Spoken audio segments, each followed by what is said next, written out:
It's Sunday, the 4th of June 2017. This is a chart update for the US dollar gold price and gold related charts. Gold had a very good end to the week on Friday.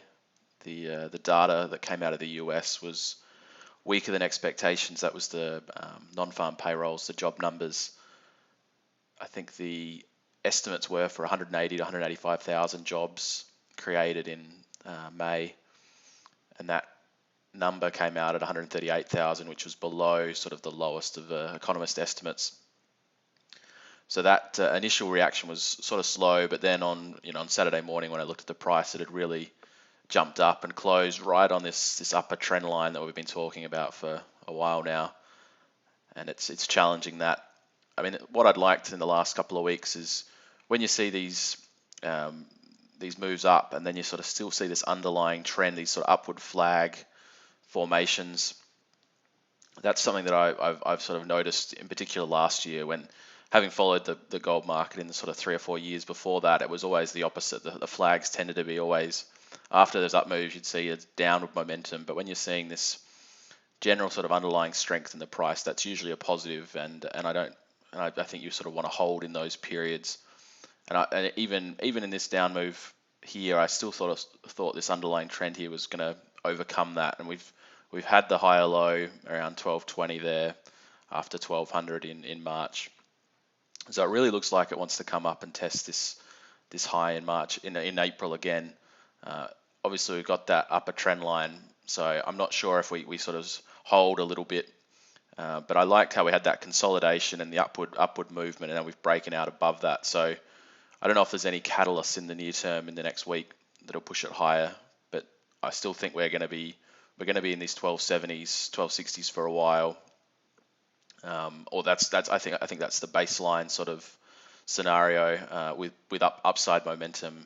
It looks strong, the underlying market. There's not the US dollar has really been underperforming, and I think that's one of the reasons we've had that sort of upward trend. If you look at the US dollar index, which is a chart I've been plotting here for, I don't know, 6 to 8 months, I think, in these videos, talked about that head and shoulders forming. I think I was mentioning it when it was just when that right shoulder was coming in. I thought it really had the makings of a head and shoulders pattern, sort of on a long-term time frame, and it's really broken through that and continued that neckline around that 99, 98 sort of level, broke through that, and you can see here that on those recovery, when it's come down and hit a sort of a support level, there's really been very weak recoveries, sort of only maybe 1 point up, and then it's continued back down. And again, we've seen this consolidation here between sort of 96.5 and 97.5 in the last 2 weeks.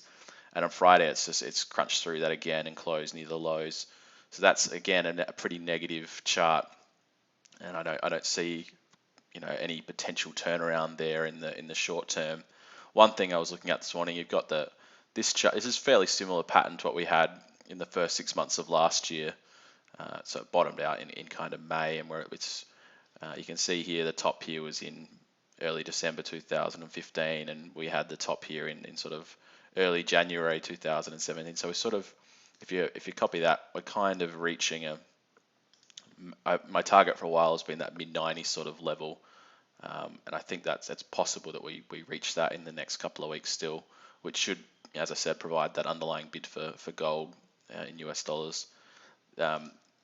What's more, the Australian dollar gold price has been kind of weak, despite the fact that the US dollar has been weak. So I guess the Australian dollar has been almost weaker than the US dollar, which is saying something given that downside in the US index.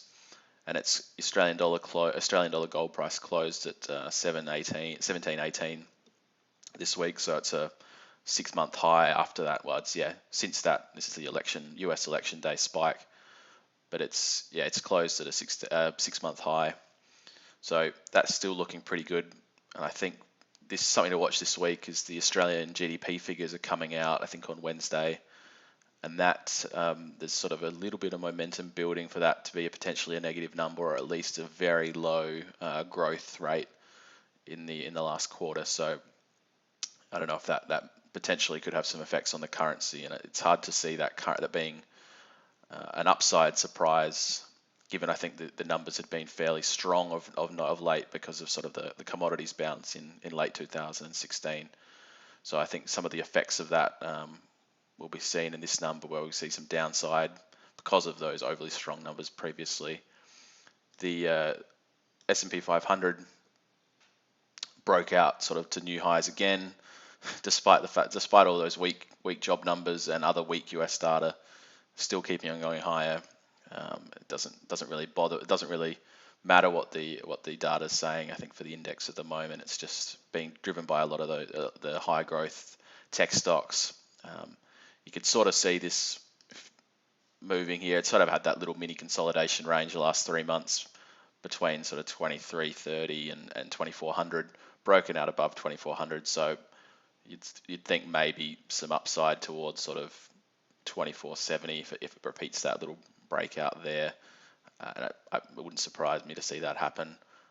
Yeah, as I said, this is really sort of disconnected from economic data, and none of that really matters anymore. And yeah, you can't really say anything more than that about it. Some of the gold mining ETFs are still weak. The effects of those rebalancing transactions and just general redemptions from the funds still in place, still making sort of the higher lows, consolidating here, really sort of drop off in volume. I reckon there's sort of those effects are starting to wear off. Potentially, there's a few traders waiting for the uncertainty of the rebalance in 2 weeks. I think it's on Friday, June 16th, and waiting for those effects to be fully into the market, and then you might see a move higher if gold is still at those at 1270 plus sort of thing. And I think that's potentially what's happening. And it creates, if you're willing to, I don't think there's, in a lot of the gold miners, I don't think there's a lot of downside at the moment with gold at this price, given they've already been discounted with this GDXJ and the ETF games going on. So there's good entries in a lot of those, and I've discussed them, a few of them. I'll probably do a few charts on some specific ones later today as well. So yeah, gold mining ETFs still weak. The other one's the GDX, pretty similar chart.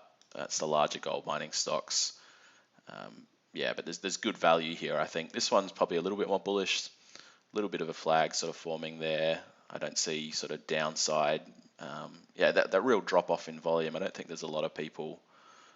I think there's going to be a bit of a turning point here soon, and with the gold price, I think that'll be the driver of this up.